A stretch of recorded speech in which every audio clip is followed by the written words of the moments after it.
Hello and welcome then to Chapter 13 of RWR Plays TEW 2020. We are of course playing as Eric Bischoff as he books WCW in 2001 after the company was bought by Fusion Media Ventures in this alternative universe that we are in.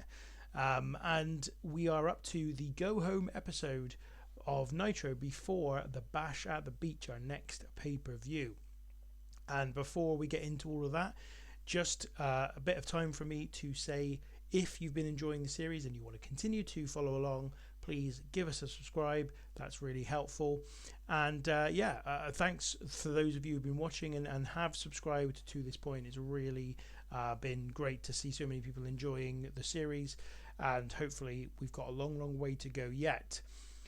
Now, before we go any further, we're going to recap what took place on Nitro last week. Of course, the big main event was Shane Douglas and the Steiner brothers against Booker T, Sean O'Haire and Chuck Palumbo. This was Booker T's chance to get his hands on Scott Steiner, but during the match Steiner avoided getting in the ring whenever Booker T was in there, and eventually the match ended when Shane Douglas managed to get a pin on Chuck Palumbo. A really good match. It was a great episode of Nitro. Actually had 3 matches that were over 70 or over. The Insiders also progressed to the final of the tag team title #1 contenders tournament, the second semi-final of which is about to take place on this episode of Nitro in the main event as the Steiners take on Sean O'Haire and Chuck Palumbo in a tag match. Also on the show last week we had Sting returning after having been absent for the previous 2 weeks of Nitro following the guitar attack that Jeff Jarrett kind of went against Sting, and Sting came back and prevented Jeff Jarrett from hitting Kaz Hayashi with that guitar, and then got a few boots in as well, a few shots in I should say on Jarrett before Jarrett managed to escape. We also had Bill Goldberg saying that he'll face Chronic in a match, whatever match they wanted, after the previous week's show where Chronic attacked Goldberg and beat him up and put him through the announce table to end the show. So yeah, no, it was a really good episode of Nitro the last time around. Just one little bit of news in terms of backstage news anyway to bring you since the last episode, and that is not particularly a big piece of news, but Norman Smiley has re-signed with the company. His contract was coming up for renewal and we managed to secure his signature for a further year. So let's go on to the next episode of Nitro. So we're back at the Chuck Chansey Gold Casino in California again, this time in front of 2,199 people. I think as we are in the Southwest again for this show, we're going to avoid the Southwest for our pay-per-view and maybe go to the Mid-Atlantic region where we will likely get another big crowd. And we have a couple of dark matches to start us off. First of all, Buff Bagwell defeats Jason Jett in 6 minutes and 30 seconds by pinfall. This one got a segment rating of 59, which matched Bagwell's rating. Jason Jett only a 32. That's the first of our 2 dark matches. And then also we had Air Raid against Elix Skipper and Kid Romeo, a rematch of their contest between the 2 teams in the Cruiserweight Tag Team Title #1 Contenders tournament, and this one was won by Air Raid in 7:45 when AJ Styles pinned Kid Romeo. A segment rating of 38, AJ Styles 37 rated, Air Paris 34, Kid Romeo 27, Elix Skipper 32. A little bit disappointed with AJ Styles' performance here, again for the second week in a row actually, or not second time in a row I should say, because I was disappointed with the way he performed against Shane Douglas a couple of weeks back. But yeah, so not the absolute best performance here, but you know, it was only a dark match, it wasn't a really important thing, and we continue onwards into the show proper. And immediately following the opening show titles, we are backstage with Tony Schiavone, who is frantically reporting on a major incident that has taken place. He says that he doesn't know how it started, but when he arrived, Bill Goldberg and Chronic were already fighting and crashing into all kinds of equipment and furniture.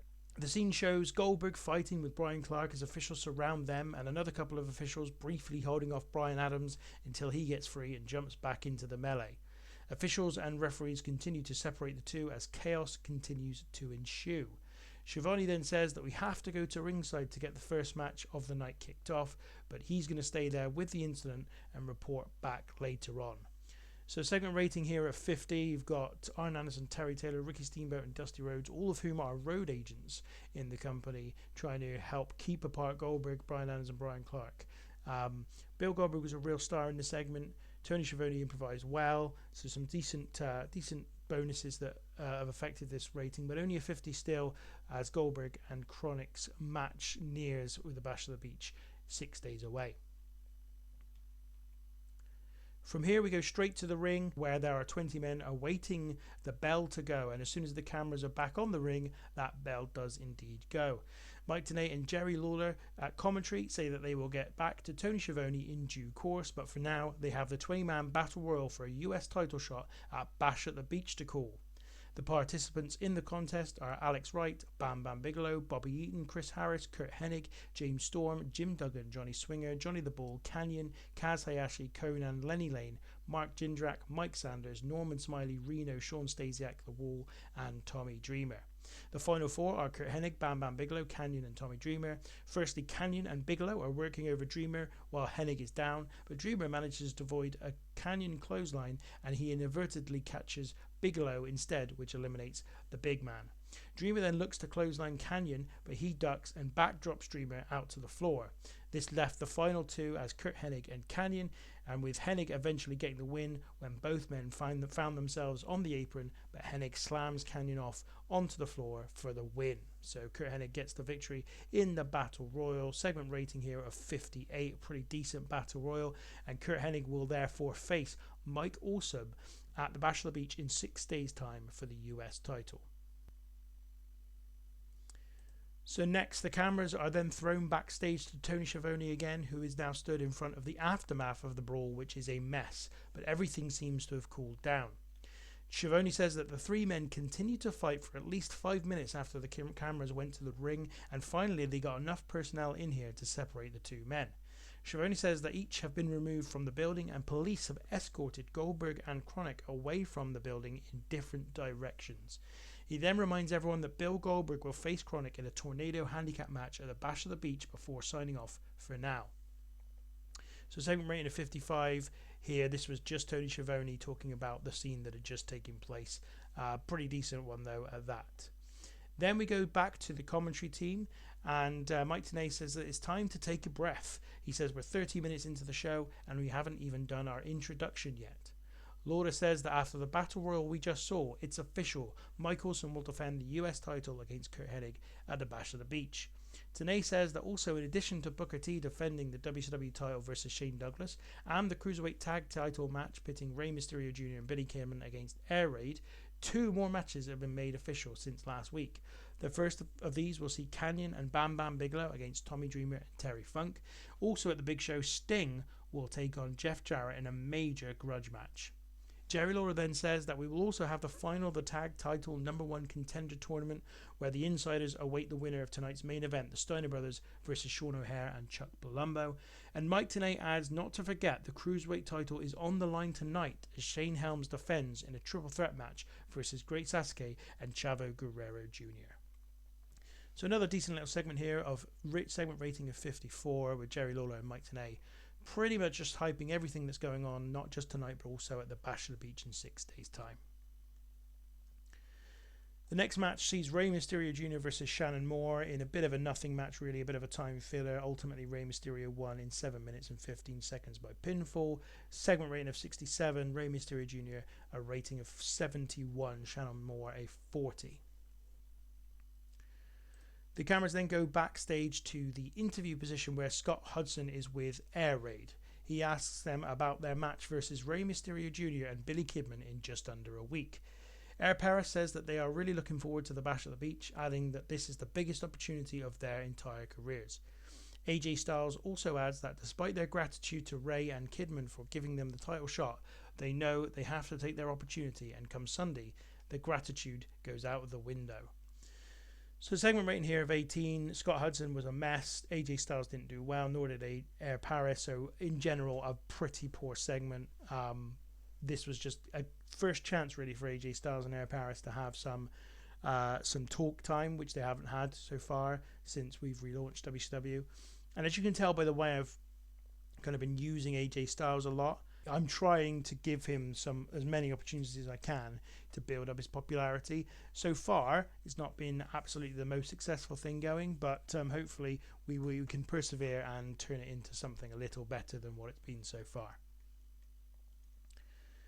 Next, we have the Gothic Collective versus Ernest Miller and Ice Train in a tag team match. This is the Gothic Collective's first match as a team, and in a bout that had good heat and decent wrestling, the Gothic Collective defeated Ernest Miller and Ice Train in 9 minutes and 2 seconds when Jester pins Ice Train. Ice Train is the weak link here, struggling to keep up with everyone's in-ring performance. Jester and Vampiro both 56 and 57, so really good ratings for them. Ice Train only 23. Ernest Miller are 43. Segment ratings 56. I didn't do any kind of testing of Canyon and Jester, the former Hugh Morris's in-ring chemistry, so I wasn't sure if they might have even been a disaster, but thankfully that's not happened. Doesn't look like they've got any specifically good chemistry together, but at least they have got at least haven't got bad chemistry, which is always a bigger deal, really.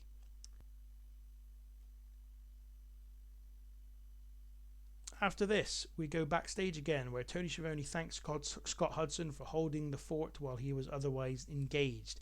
He says that his guests at this time are Tommy Dreamer and Terry Funk. Schiavone asks them how it came to be that Terry Funk returned to WCW last week and made the save for Tommy Dreamer. Dreamer rhetorically asks that Tony didn't really expect him to get into the ring knowing that the big beast Bam Bam Bigelow would be lurking somewhere, did he? He says that when he heard that he'd been booked in a no-holds-barred match versus Canyon, he knew he had better get some backup, so he reached out to the greatest wrestler he knows, Terry Funk. Schiavone then asks Funk how it feels to be back in WCW. Funk responds by saying that since the show went on the air, there's been wild brawls backstage between massive hulking warriors. There's been 20 men beating the hell out of each other for a shot at some gold, so he says it feels right at home for him. Schiavone wishes them luck in their match at the Bash at the Beach to end the interview. Segment rating of 46. Terry Funk was pretty good. Tommy Dreamer was good. Tony Schiavone was good. Generally all good as Tommy Dreamer and Terry Funk prepare for their battle with Canyon and Bam Bam Bigelow at the Bash of the Beach. The next match was Ronnie Stevens versus Cara Slice in the women's title round robin tournament, and this got a segment rating of 0, which I have never ever seen before. Ronnie Stevens wins by submission in 4:43, and look, Ronnie Stevens has got 15, Cara Slice a 13. They have great chemistry as well. I'm not really sure. I mean, Cara Slice was off her game, but why is this been so heavily penalised? Poor psychology, inconsistency, low locker room morale, which is still an issue, unfortunately. We've got poor gimmick. Ronnie Stevens has got similar things here for Cara Slice. Yeah, odd face heel combination might be the big thing. They're probably both baby faces or both heels or whatever. So yeah, not good. Not good at all. Segment rating of 0. I've never seen that before. Anyway, I'm still hoping that the women's division and the matches in this round robin tournament do pick up at some point, but I'm not seeing a great deal of evidence that it will. But anyway, we will persevere. So next, Tony Schiavone is now in the middle of the ring and introduces his guest for an interview. It's Sting. Sting comes to the ring and Schiavone asks him where he's been the past few weeks. Sting says that he admits that he was hurt. The guitar shot that Jarrett gave him 4 weeks ago had him in a lot of pain, and in truth he was probably foolish competing in the War Games match after that, but he said that he had to take care of the business at hand. He says as soon as that was over though, he allowed himself to have a couple of weeks off to start the healing process to begin. Schiavone asks Sting if that means he's not 100% ready to return. Sting says that he's not sure he'd say he's 100%, but come Bash of the Beach, no matter the pain, he'll be ready, and he advises Jeff Jarrett that he better get himself ready too, adding that Jarrett really ought to bring his guitar because he's going to be bringing his bat to the fight. So a segment rating of 64 here. Not a great segment rating given that Sting's popularity. His performance was also fantastic, but Tony Schiavone looked dreadful in the segment.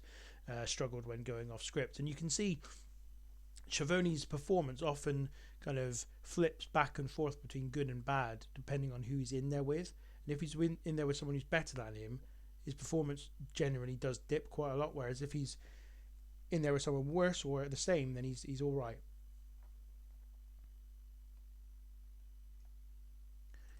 So the next match was the Cruiserweight title match between Shane Helms, Chavo Guerrero Jr. and Great Sasuke.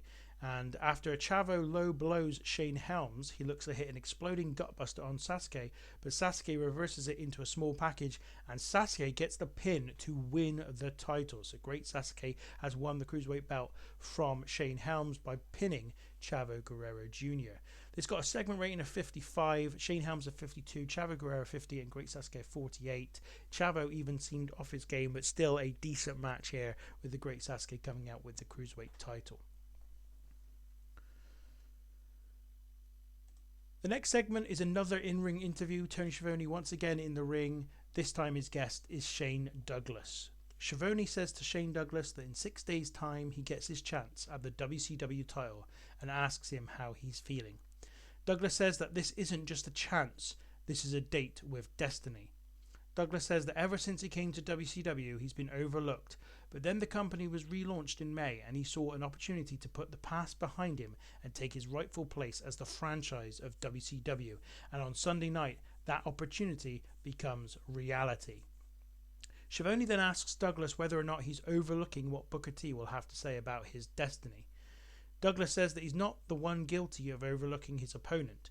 He says Booker T has been looking past him the minute he was announced as the #1 contender 3 weeks ago.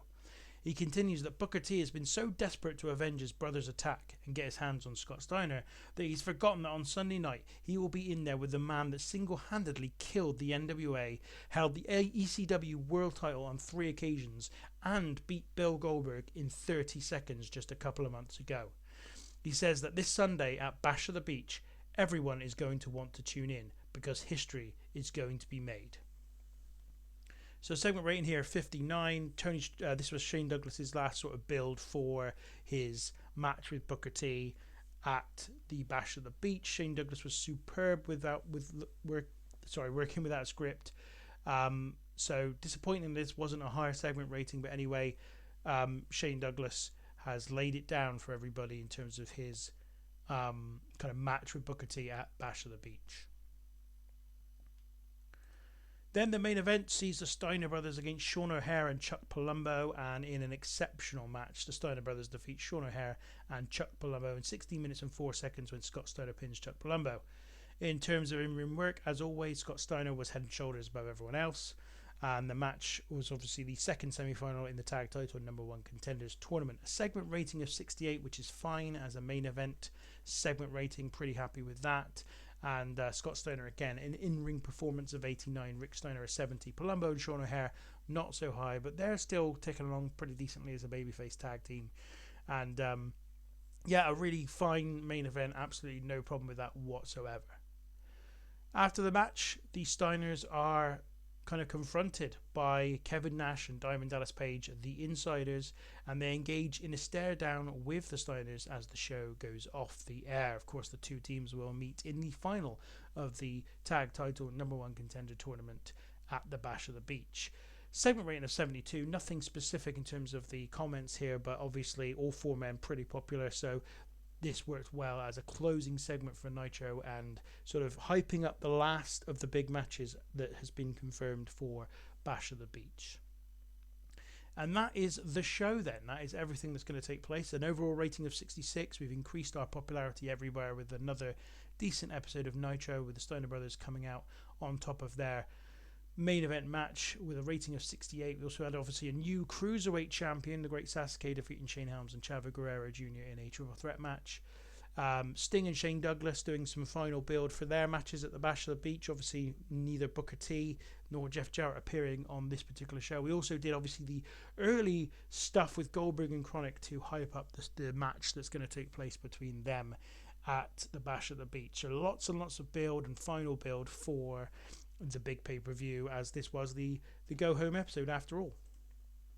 And that is this week's episode of Nitro. And when I'm with you next, of course, we'll be bringing you Bash at the Beach and all those matches that we've just talked about. Really looking forward to it, actually. I think it's going to be a really good pay-per-view. I'm hoping that we get some matches that sort of contend at the top end with the best matches we've put on so far. If you've got any kind of predictions for what that show's going to do, or who's going to do what the results are going to be and whether any titles are going to change, or what's going to happen at Bash at the Beach, let me know in the comments. It'd be interesting to see what people are expecting to take place at the show, and interesting to see whether or not there's going to be any surprises for anybody. Also, obviously, if you've enjoyed today's episode, give us a like down below, and once again, subscribe if you want to continue to follow along with the series. For now, I'm going to leave you, and as I said, in a few days' time, I'll be bringing you Bash at the Beach. But until then, thank you very much for watching.